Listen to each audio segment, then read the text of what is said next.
agreed at a COAG health meeting to fast-track the filling of prescriptions when a GP or a specialist prescribes a patient medicinal cannabis. They said that should happen or be able to happen within a 48-hour period. We spoke with the local head of the Australian Medical Association, Dr. Roger Faint was my guest yesterday, and he said, well, by and large, there's no GPs happening prescribing medicinal cannabis here on the coast because they don't know really much about it, what it is and what it can be used to treat, and the prescription doses, etc. He believed that there were only just a few doctors in Queensland prescribing medicinal cannabis, and they'd be specialists. While we try and track one of those down to have a chat to, and we're well on the way with that, I thought it'd be great to catch up with one of the Canna Nanas. Now, if you might remember, they have been conducting bus tours, if you like, to different regional centres throughout Queensland and across Australia, actually down the east coast. Deb Lynch is one of the founding members. Deb has been herself using medicinal cannabis for many years for a range of medical conditions, and I just thought it'd be interesting to get her take on the general community out there and how they were feeling, people who are already using medicinal cannabis illegally, how they are feeling about this fast tracking for prescriptions. Deb Lynch, good to have you on the program, and nice to meet you. Oh, good morning, Annie. How are you? Very well. Just before we start, you currently before the court have some charges that have been laid against you for the possession and cultivation of marijuana. Those charges are yet to be resolved. Is that correct? That's correct. And this is in relation to your trying to meet your own needs for medicinal cannabis? Yes, it was for producing and possessing my own medicinal cannabis oil. All right. Well, that aside, just give us a brief snapshot of the medical conditions that you yourself have and why you've turned to medicinal cannabis to treat those. Okay. I had a spinal injury in the late 1980s, which required surgery. That failed, and I've had chronic back and sciatic pain ever since.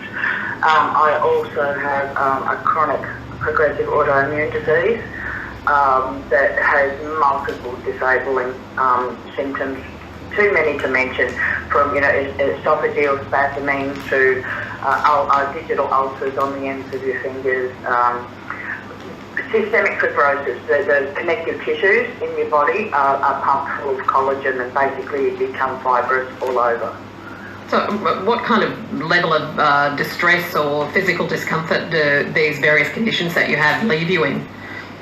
Extreme. The pain levels are unbelievable. They're unbearable, to be perfectly honest. Had I not found cannabis oil, I can't guarantee I would still have been here if I was still on the opioids, because they weren't working and my quality of life was zero. A lot of people assume that the kind of Australians who might be turning to medicinal cannabis might be younger people, confusing it with the use of cannabis as a recreational drug. How old are you? I'm 57, almost 58. What is the... we may not be able to generalise in this sense, but who would you say uses medicinal cannabis in Australia? What does their profile look like? They're my age or older. The majority of people who use cannabis are the oldest in the society. Why is that? Is it a result of age-related disease? We've exhausted most of our treatment options. Okay. And cannabis was a last resort when really it should be a first option.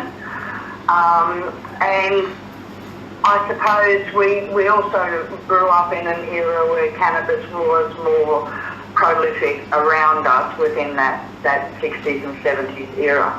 I understand that you first started off at the instruction of a friend, believing it might help you with your medical conditions by smoking cannabis. Is that correct? Yeah, exactly. After I had my spinal surgery and the painkillers weren't working and the anti-inflammatory drugs weren't working, a friend suggested I tried smoking cannabis to help with the pain and the spasming, and I found it worked.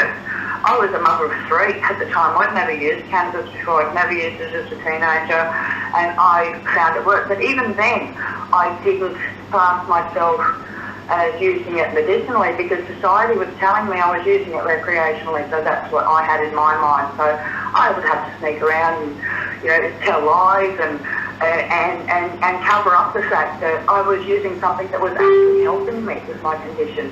At that time, too, the doctors had me on Rohypnol to sleep over night time, which we all know is the rape drug. I lost years of my life in bad memories of my children's childhood because of that drug. When I was up to 2 of those a night and I still wasn't sleeping, I had realised that when I used too much of the cannabis for my pain, I went to sleep. So I started replacing the Rohypnol over the next few weeks with the cannabis, and I smoked cannabis and reduced my dose, and after a couple of weeks I had weaned myself off without any real side effects. And how old were you at that stage, Deb? 28. Yep, all right. So you've basically, more or less for the last 30 years, been relying on cannabis to give you the kind of relief that Western pharmaceutical drugs haven't been able to provide you. Oh, exactly. And some of them have been terribly damaging, not just physically, but as far as my interpersonal relationships. I've been treated for anxiety and depression since 1977 and been medicated for the same. In the mid-90s, I was re-diagnosed as having had PTSD, and that had been my problem all along. The psychiatrist at the time actually commented that, because I've always been upfront with my cannabis use with my doctors, and I said to him, I find the cannabis helps calm me down much better than these other drugs. And he said, well, your normal emotional state is hysteria because of the post-traumatic stress. He said, and the THC in the cannabis, it doesn't get you high, it actually brings you back down to normal where you can focus and function. And I have found that in everyday life. That is how it works for me. And in fact, for as far as my anxiety is concerned, smoking cannabis is the only thing that works. Oil isn't enough, and neither is vaporizing. So you're essentially using both oil and inhaling cannabis? Yes, and I'm also using cannabis ointments. My disease has huge skin involvement. I have lesions that go from the top of my head down to my ankles. And for years I was using all sorts of prescription ointments and steroid creams. None of them were working. Cannabis oil, it reduces the itching, it reduces the number of lesions, and it helps them heal much more quickly. We started our week yesterday by speaking with the local head here of the local medical association on the Sunshine Coast, Dr. Roger Faint, about last Friday's news, which seemed quite exciting for medicinal cannabis users like yourself, in that they may be able to now go to their doctor and expect that any prescription for medicinal cannabis could be filled, or is expected to now be filled, within a 48-hour period. How many doctors do you know, Deb, that are prescribing medicinal cannabis? Roger Faint here told us on the coast yesterday that there are none that he knows of on the Sunshine Coast. Zero. So I don't know myself personally of a doctor that will prescribe. I know of several who I've approached for authorisation for a prescription, and I've been denied. And why is that?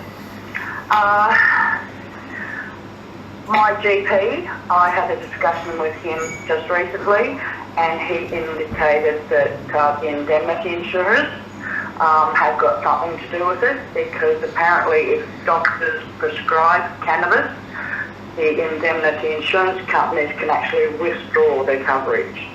So that's one area. My specialist rheumatologist at the Gold Coast University Hospital, when I first approached him about a prescription, he told me that Queensland health doctors had been warned not to rock the cannabis boat, or they would be looking for another job. Later on, when I approached him 12 months later about a prescription once again, I was told by him that they'd had grand rounds where other doctors come in and instruct a group of doctors at the hospital, and they'd had a discussion there, and they decided that, considering there'd only been 2 or 3 prescriptions at that time written in Queensland, none of them were going to be bother being prescribed. So that left me still out in the cold. Yes, unfortunately. How many, in your view or in your estimate, as part of your role with not only the Cannanas, but you also are the president of the Medicinal Cannabis Users of Australia. What's your estimate of the number of Australians out there currently using medicinal cannabis that they are getting through their own means if they can't get it through prescription? Recently, I read in media that the estimation is about 100,000. I think that is a very conservative estimate. I think you could easily double or triple that. So up to 300,000 Australians might be. Yeah, we have over 16,000 members just in our group who are the ones who are game enough to come out. Going out in the community with the Cannamanners, I am amazed and overwhelmed at the number of people out there who are doing this at home, and they're not involved with Facebook, they're not involved with any of these advocacy groups at all. They've learnt this themselves and they're doing it at home, and they're coming to these events just to make sure they're doing the right thing. How hopeful are you and your members when you heard that news last Friday that it seems that there is a political will to fill prescriptions for medicinal cannabis users, that you know, state and territory ministers have agreed that if a doctor prescribes, then the patient should have that drug within 48 hours? Isn't that good news? Yes, I'm disappointed it's taken that long for them to come to that common sense decision. The problem is that it's just another in the long line of empty promises from our perspective, and it's already having an impact on patients who are angry and frustrated that yet another carrot is being dangled.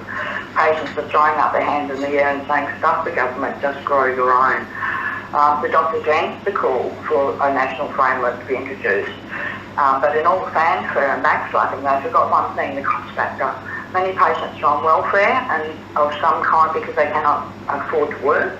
A large number are getting supplied by compassionate clubs or free of charge by loved ones who are growing for them and who are taking, you know, risking prostitution themselves on top of the stress of illness. Even last week, the cardiologist and cannabis entrepreneur, Dr. Ross Walker, said on the Today Show that the cost could be around $1,500 a month. Well, I don't even get that much from settlement payments, to be honest. Wouldn't medicinal cannabis be available to people like yourself on welfare benefits, though, through the PBS scheme? There is no PBS scheme for cannabis. It doesn't exist. We actually, I think Mr. Dixon up there on the Sunshine Coast tried to bring in a bill last year about having it subsidised, and that failed to go through. So where to now, given that there are so few doctors who seem to have the knowledge needed to prescribe medicinal cannabis, even if they had the will to do so for their patients? Where does that leave people like yourself who are living with chronic pain and autoimmune diseases or cancer perhaps, or in palliative care, who are trying to legally access and do the right thing by asking for medicinal cannabis through the regular channels, their doctor, their specialist, the prescribing chemist, etc.? I think it leaves them in the same position they were before, still having to turn to the black market or to homegrown and take care of themselves for a couple of reasons. One is the cost factor, as I briefly mentioned earlier, but the second one is many doctors are still not going to step into that role because they're having trouble, a lot of them are having trouble getting their heads around the change between a food medicine and a one molecule pharmaceutical medicine. I think this is where overseas models could be a guide for us. You could have a patient and the doctor and someone who has education in the cannabis field as far as strains and treatment methods and whatnot are concerned. And the three of those could work together. You know, the doctor could refer the person to this clinician of some sort who could then advise on what strains would be recommended for whatever their individual condition is, because you have to remember not everyone is the same and not every cannabis plant is the same. It really is a personalised treatment. So you could have someone who would recommend what strains should be used, what treatment methods, be it, you know, oils or tinctures or ointments or you know, whatever treatment method would be recommended for that particular condition. And then take that information back to the doctor to prescribe. How far away from a model like that do you think are we here in Australia? I don't know, but I do know that the doctor who runs Auschan in Western Australia, in an interview, actually said that same thing. So it's not something that isn't already in practice in other countries, and I think it would help considerably if they want to stay on this model of not having home grow the patients. But I really think that, even home growth could be something that they could work around. We could have a licensing system, just like a driver's license. So if you had a condition that you were approved for cannabis medicine, even if you had to have a locked cage in which to grow it, there's no reason why people couldn't do this at home, have a license. So if anybody, the gardener next door rings up the police and says, oh, this woman has cannabis in her yard, well, either there'll be a register with that license number and an address, or if the police came round, you could show them your license and they would know straight away, okay, this is a patient, we can get in our car and drive away. It's 9:25. I'm speaking with Deb Lynch, who's the president of the Medicinal Cannabis Users of Australia. She's also one of 4 founding members of the Canna Nanas. You might have seen them when they came to Nambour not so long ago for a talk on medicinal cannabis and what it can be used for. Deb, on another matter, yesterday the Greens announced that they have a policy in place. Dr. Richard Di Natale, their leader, was speaking about it last night on national TV, that they'd like to see marijuana legalised for recreational use, because they're saying it's time that the government taxed and regulated it in the same way they do alcohol and cigarettes, both of which are scheduled drugs and yet are legal, as opposed to marijuana, which is illegal. What are your thoughts on that? I know it's a very different and separate matter. Okay, 2 things. Number 1, I don't think that prohibition should be enforced to begin with. I think it hurts good people and only good people at this point in our time. And secondly, I've gone blank. Never mind. Clearly you believe, though, that it is time for a change in that sense, that the Greens might be going down the right yes, path? See, what I was going to say, sorry, is that I truly believe that there is any such thing as recreational use. From being in this position that I'm in and from trying to get support for rallies and numbers and whatnot, I've been interacting with some of the smokers groups, the so-called recreational groups, and when you talk to these people, yes, they'll say, yes, I enjoy smoking cannabis. Well, the next person along the street could say, yes, I like having a drink for night time. But when you get more into the conversation with these people, 9 times out of 10, they're treating something. It's helping with their nerves, or it's helping them to sleep, or it's helping them with pain. I found myself for 30 years, as I said before, I classed myself as a recreational user, but in hindsight, everything I used cannabis for was medicinal. Deb Lynch, it's been really fascinating speaking with you. Thanks so much. Thank you. Deb Lynch is the president of the Medicinal Cannabis Users of Australia group and one of the 4 founding Canna Nanas. It's 9:27. Your thoughts?